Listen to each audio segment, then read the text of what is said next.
Hi, it's Allie with Seattle Coffee Gear, and today we're talking about some tips and tricks for your Chemex. Now today I think we're going to talk a little bit about things that will work well to improve the flavor of your Chemex, some of the more general and basic things, and we're going to try out this Peru coffee from our new roaster, Boast. They are out of California, and this will be the first time I've had their coffee, so I'm pretty excited to try it. My setup here, you're going to need fresh ground coffee always works best, and especially when you're doing your own brew methods at home. You change the grind a little bit for each style, so you'll want to have something that has that range.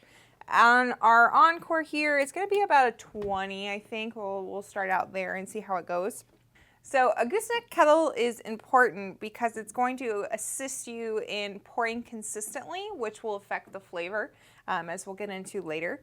The fellow in particular is nice because of the flow restriction. I like that for Chemex a lot because it does keep your flow the most consistent. Some of the other gooseneck kettles will work great too, but you have to do a little bit more of that work. But if you like to change your variability in your pouring, that is a reason to get that kettle. We are using the EKG, so this one does have the heating element underneath, and it's going to hold this at the temperature I request for up to an hour. And then since I've never had this coffee before, I'm going to start at 200 degrees. You can brew anywhere from 195 to 205. I typically do higher temperatures for lighter roast, lower temperatures for darker roasts, but that's for another day. I'm using the 6-cup Chemex today with the classic wood design.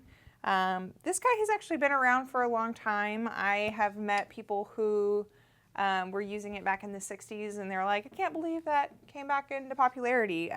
Specialty coffee has kind of taken it as a way to brew very specific flavor in the coffees, and I think it does a really good job. This was one of my first new brew methods that I tried out, and so I have really grown to love it. And I've kind of come a long way from whenever I first got my Chemex, so it'll be kind of fun to show you guys how to do that. I do like to use the scale whenever I make one. It helps with the consistency and measuring things out. You don't have to do a scale if you're kind of just like one of those wing it type people. I just think it helps me personally, and my Chemexes did get a lot better once I started using the scale. Already talked about using this Peru coffee. Last but not least, the filter. One of the things that makes Chemex the most original and specific, and one of the reasons why it's different than other types of brew methods, is the filter here. So they come pre-folded, and you can get the cut version, pardon me, the cut version like you see here, or I actually prefer the square ones. I think they sit better in the glass. But these work as well if you like just to not have a little bit of excess. So they're actually folded. They're just like this big, thick piece of paper, but they're folded for you to use. And what you do is you take 3, so it's 4 plies all together, 3 to one side, 1 to the other. So it should look like that. And then you'll want to stick it in the Chemex with the thicker side where it lined up with the spout. Now that's going to hold it in better, and it's going to make sure that you're getting kind of a consistent and even flow throughout, and it will stick inside better once you see what we're doing here. Now, pardon me, I'm going to tear out my scale here. Another thing that I like to do is, because there's so much paper here and it's so filtered, or thick filter, pardon me, you want to rinse it. Now rinsing it's going to help make sure that you don't have any paper taste going on in your cup, because every once in a while that can happen.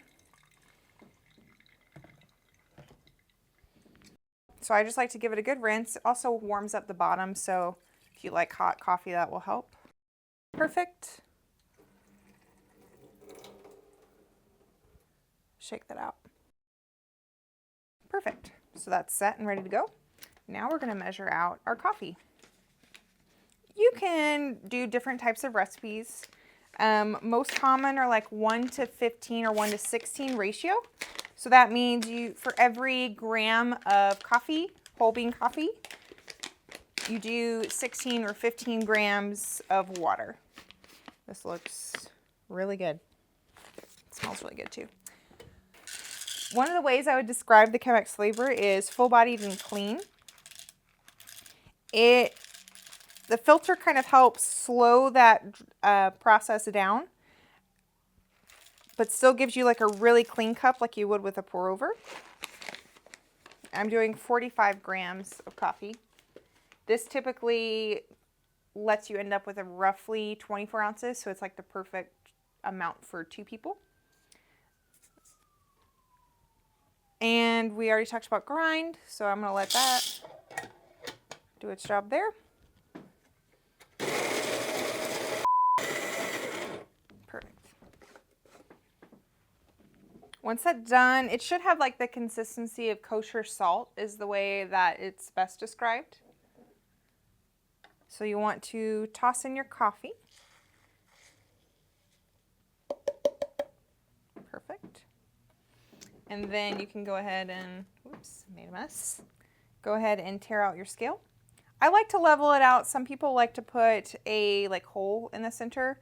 I don't use that method, but you're welcome to try it and see how it changes your coffee. The first thing we're going to do is what's called a bloom. So essentially that's pouring water over the first little bit of your coffee to make sure that it all blooms, or basically the flavors come to the surface. So we're going to put twice the amount of grams that we did for coffee. So since we did 45 grams of coffee, we're going to do 90 grams of water for our bloom. And I'm going to start my little timer I have on my scale here.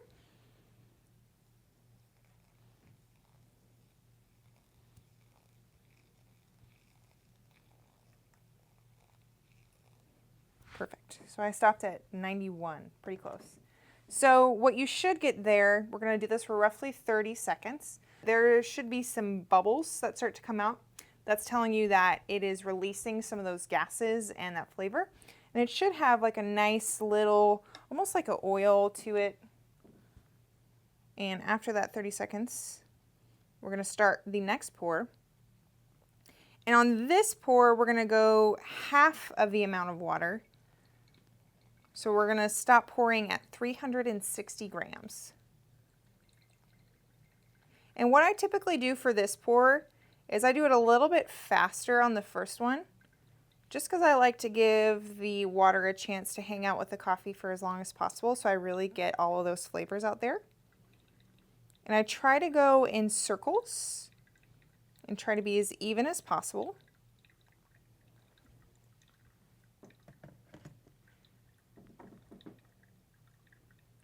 So what that does essentially is now we have the first process of brewing going on, right? So it's going to start pulling all of those sweeter notes. That's going to start to come out. And you should start seeing it drip. And essentially what's going on is at the bottom of the filter here, there's a little point, or like the tip.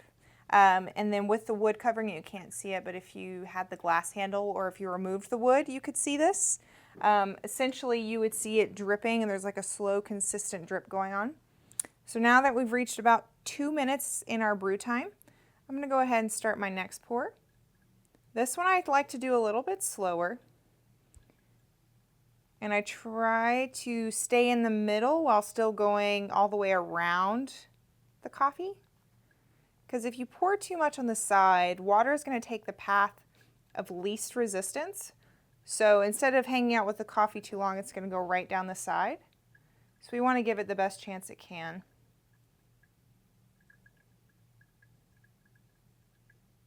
And then we're going to stop at roughly 720 grams of water for a 1:16 ratio.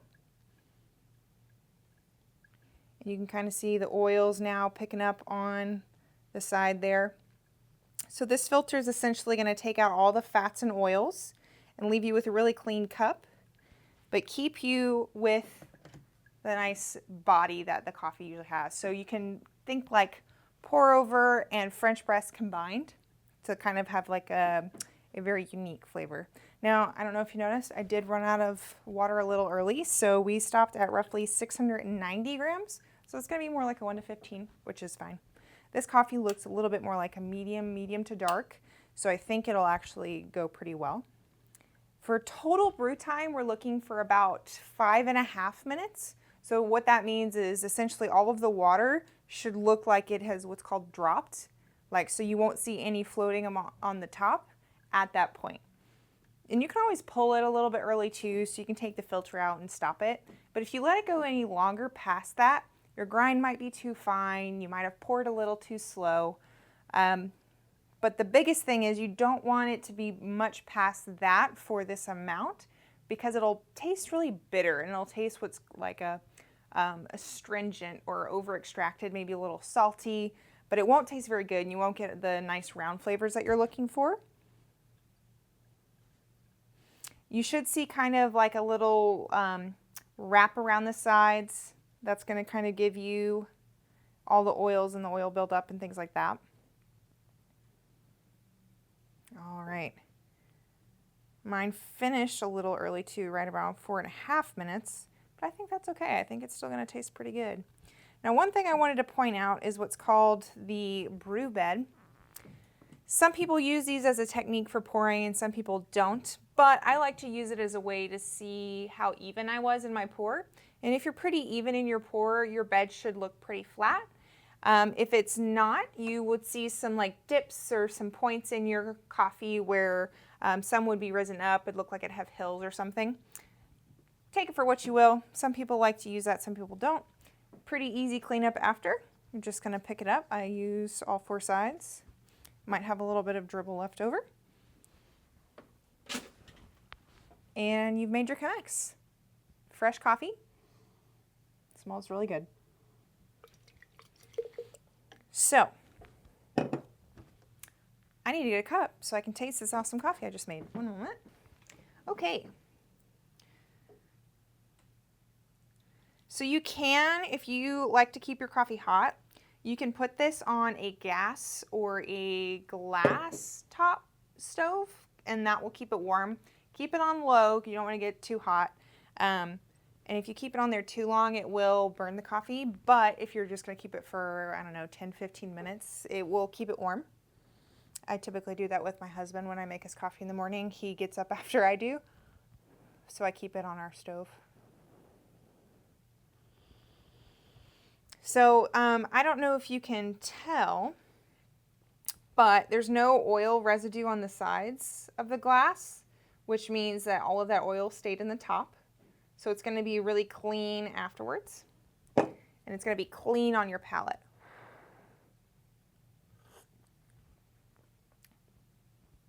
Yeah, definitely has a full-bodied flavor, and it's very chocolatey, very, very chocolatey. I forget the notes on this. Cherry, dark chocolate, and blackberry, definitely. I think once this cools off, you taste more of that blackberry. The cherry kind of comes off in like the dryness of the finish, or like almost like the acidity, but the body of it has definitely got that dark chocolate feel. It's a pretty good Chemex.